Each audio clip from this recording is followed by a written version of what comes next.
Hey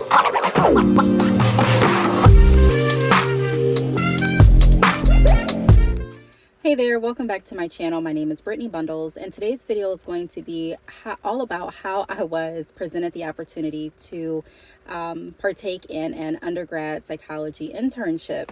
And I know sometimes it can be very difficult to get into internships, especially being an undergrad in psychology, but I'm going to share my story of how I was presented the opportunity, the steps that led up to the opportunity, and also some of the things that I'll be doing during my internship. So if you are interested in this video, be sure to give it a big thumbs up. Please make sure that you are subscribed, and let's get right into the video.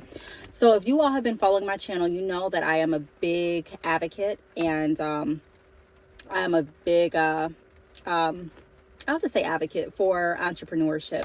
I have thousands of videos going over my entrepreneurship journey from when I opened my salon, working in my salon, like the hiring processes, the renovation processes, finding the right equipment, and then also transitioning out of the salon, pivoting my business to doing more so consultations virtually, some in person, doing different mentorships, and also how to generate mobile money, because that was a big thing for me, being able to make money on the go. And so I didn't think that I would be interested in going back to school at all, but an opportunity, presented itself. And I started thinking about what I really was interested in. And I've always enjoyed learning more about people. This interest of learning more about people is one of the reasons that I started doing different drop shipping and mentoring programs within my business.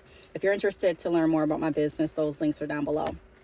And then you can also go to keepingupwithbrittney.com if you'd like to stay connected with me and enroll in my newsletter to receive different updates. And sometimes I do different workshops, and I provide sales techniques and tips and tools and resources. So if you're interested in any of that, go to keepingupwithbrittney.com. But long story short, I was interested in learning about people's behavior, people's thinking processes, learning more about myself. And so I got into psychology, intro psychology. And when I started the course, I was really intentional about being there. I'm taking a blended course where I am in person for half the time, and then I'm also online. And I was wondering how it would work online. So with the blended course that I'm in, I take my assessments online, and the assessments are recorded. So there's a certain browser that you have to download in order to take the test.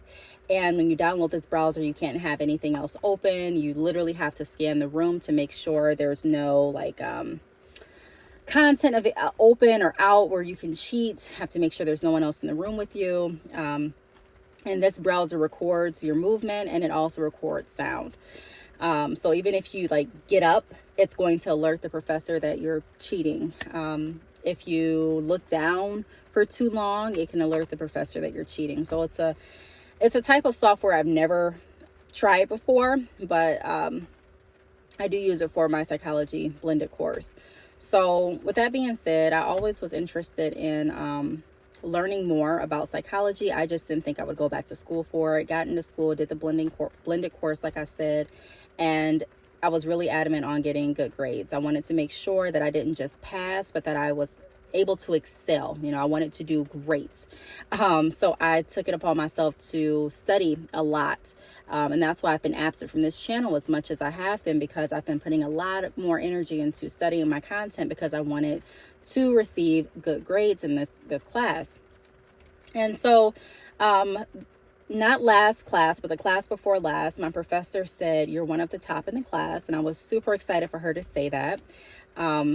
I recently worked on a presentation that I explained in my last vlog, and I got 190 out of 200 points from our PowerPoint presentation. So I was super proud of myself.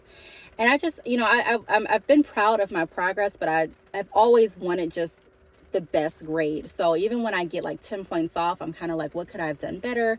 And I'm looking for her feedback notes because I want to become better. So in class, she asked me, what are my studying techniques? And I shared my techniques with the class.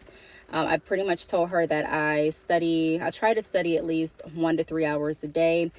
Sunday, I study longer. So I'll get up earlier on Sundays, and I'll just, do some studying, maybe for 3 hours in the morning. And then at night, I normally study before I take the week's test. So probably roughly, maybe 5 or 6 hours on Sunday. And she was explaining that I should be studying even more. We all should as a class, but she liked my techniques as far as creating different flashcards and reading over the course materials, watching her lectures, even taking it a step further and watching different lectures on YouTube, which I was a little skeptical about doing because I'm like, I don't want to get the wrong information. But if you go to the right resources, the right professors, then you can rely on their information. I found that very useful. So after she said that, she then offered me, she said, hey, what are you wanting to do after after you graduate? What are you wanting to do with your psychology degree? And I told her that I was interested in becoming a therapist. I want to be a psychiatrist eventually, and I would like to have my different practices. I do have a nonprofit, and I want to be able to incorporate different programs in my nonprofit to help people on the psychological level. And then I also want to be able to have my own practices. Now, I'm very big on entrepreneurship, like you all know. So being able to work virtually and then also in person and being able to help people and have different businesses in that field is something that I know I would love doing. So she said, hey, I want to offer you a position to come and intern at one of my clinical centers. And I'm like, are you serious? What? So she gave me that opportunity. Of course, I accepted it. And so when I'm watching different videos on YouTube about how hard it may be to get an internship, I can't say that I had that same experience. I can say that ironically, before I was offered that opportunity, I had been applying for internships a couple weeks before I was offered the opportunity, and I didn't get called back. And one thing that I realized is that I have no like clinical experience at all. So if you are going into a field where you don't have any experience, it would be very wise to look for different internships. In my case, I didn't have to look too far because I was offered the position, and I was offered that because of how well I was doing in the class. And so I wanted to touch on in the beginning of the video when I touched on my studying style and my grades. It's very important to do your best because you never know who's watching. My professor didn't come into class saying that she had clinics. She didn't come in talking about her patients. Normally, she would relate the concepts back to her personal life. So I knew nothing about what she did outside of work. I thought that her being a professor was her job. I just assumed that's what she did. I didn't think that she had any other businesses, but she actually has 3 different practices and 3 different locations. And so I'm going to let you all know some of the things that you can do as a undergrad intern and some of the things that she said I will be doing. So she said that I will be learning to write treatment plans. I'm also going to learn therapeutic techniques and observe therapy sessions. I will learn types of psychological tests and observe administration, learn to score psychological tests and write reports. It also says learn insurance technology and verify patient benefits. Learn psychological software and dictate therapist notes. And then I'm also going to hop on to their clinical meeting calls Mondays from 10 to 11, I believe. She wrote down 9 to 10, but I think she corrected herself and said 10 to 11. So those are some things that I'm going to be doing. Now, the first few points, like the first 1, 2, 3, 4, probably like the first 5 items that I mentioned I'll be doing, I do have to be supervised in order to do that type of work. Like I can't go in and write a treatment plan for a patient being an undergrad intern. However, I can sit on and kind of shadow. The things that I can do without being shadowed would be the learning insurance terminology and verifying patient benefits. I didn't mention that, but that's one of the things she said I'll be doing as well. Learn to do insurance billing and associated technology, and then learn psychological software and dictate therapist notes. The reason that she wrote so much, because I don't have to do that many hours. For my program, I have to do at least 40 to 48, I believe. And so to get credit.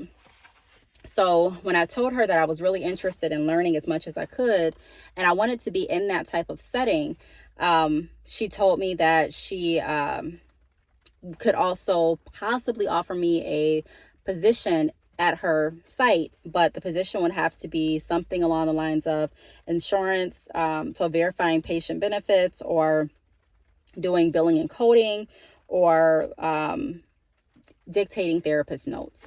And I don't really know everything that entails. She went over a brief summary, but she didn't go into further detail with that. So I'm excited for this journey. She also mentioned that I would get a letter of recommendation once I completed the internship. So I'm excited for that. They do have options where I can do the internship virtually, all like virtual, but I want to go in and I actually want to get accustomed to the environment, and I want to see firsthand how some processes go. So she did say that she was having a therapy session, I believe on Thursday, that she wouldn't mind me sitting in on. So I'm excited for that, to see how that goes. This has been a big transition for me, because one of the reasons that I started going down my entrepreneurial journey is because I wanted to be able to spend time with my children. I didn't want to have to send them to daycare. And I just had my baby girl. She'll be 2 in, this is actually August 1st. So she'll be 2 next month. And so because I'm not just doing a virtual internship, I will actually be in the office. I am going to need to seek out childcare. And so it's a part of me that's like, oh, isn't this what part of the reason that you opted out of like the corporate world, so to speak?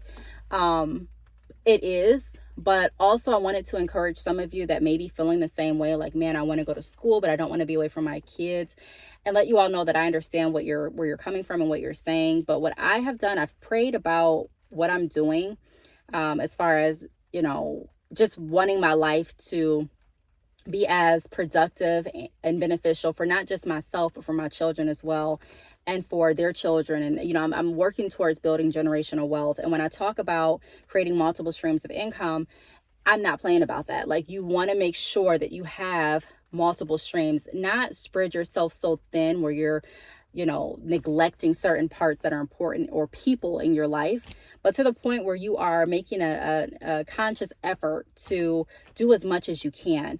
And I know that if I do the internship, like I said, the minimum is like 40 hours. If I do that for a few months, even if my daughter's in daycare for a few months, or maybe even for 6 months during the day, it's going to be for the greater good, because I'll be able to get this experience under my belt. I'll be able to earn more credit that will help me get toward my graduation a lot sooner. I'll be able to get closer to those goals. So I don't necessarily want to put her in daycare, but this is something that I'm willing to do for now. And it makes me feel good in the sense that I don't have to, this part I feel good about, the fact that I'm not chained to this idea that my daughter has to be in daycare forever. Going into psychology, there's so many things you can do, and wanting to start my own practice is something that I do want to do. It's not going to happen overnight, but it is going to take some sacrifice and some time on my end. So I'm like, what can I do to make me feel better about the situation of my daughter going to daycare while I am doing my internship? And one of the things that I found is actually putting her into not just any daycare, but I went to go look at a daycare today that specialized in different extracurricular activities. My daughter's she loves drawing, she loves dancing, singing, and so they have different programs there, which I think she would benefit from that too. Instead of, because right now when she's at home, she's not around any other children her age. She's around my older children, but none her age. So I think it would be a great opportunity to kind of, get her out there as well, to meet new people and to learn some new skills in a different environment. But if all else fails and if I don't feel comfortable with it, I'm glad to know that this is also a virtual internship opportunity. It's just the fact that I want to be in person and learn as much as I possibly can. And possibly even take a job there, just so that I can get more accustomed to how the processes work and what I'll be doing. So that's how my internship came about. For the college that I'm at, I did have to contact, who is she? What's her title? Her title is, she's the internship coordinator. And so I did have to contact her. She sent me over like 5 forms that I needed to fill out alongside of my professor. And my professor filled out the forms for the internship credit. And she also filled out the forms for like the sponsorship agreement, and also the objectives, which I just read off for you. So that's pretty much what it is. Once she wants me to rewrite everything that she wrote in a more legible way. So she wants me to rewrite it. So I'm going to write it, and I'm going to provide it to the internship coordinator. And then I have to go back to the office that I'll be interning through and provide my paperwork there. And then they give me my official schedule, which I think right now it's going to be like 1 day out of the week. So I may not even need daycare. I mean, that will be something I follow up with you on in my vlogs and things like that. I'm just wanting to be proactive. Like if it starts to be more than just like a day or a few days out the week, then yeah, I probably will need daycare. So that's where I'm at right now. I'm really excited. If you are going into psychology, you are in for a treat. It is so interesting. There's so much to learn and so much that I didn't even think about. And I'm just excited to actually get into this internship and share with you all my experience. So if you want to know more about how everything is going, and make sure you click the subscribe button, please be sure to click the bell so that you're notified every time I upload a video, and watch my vlogs because I'll be sharing information throughout my vlogs about how this journey is going. I'm so excited. Thank you so much for tuning in. If you have any questions, feel free to leave them down below, and I will talk to you all in my next video. Bye.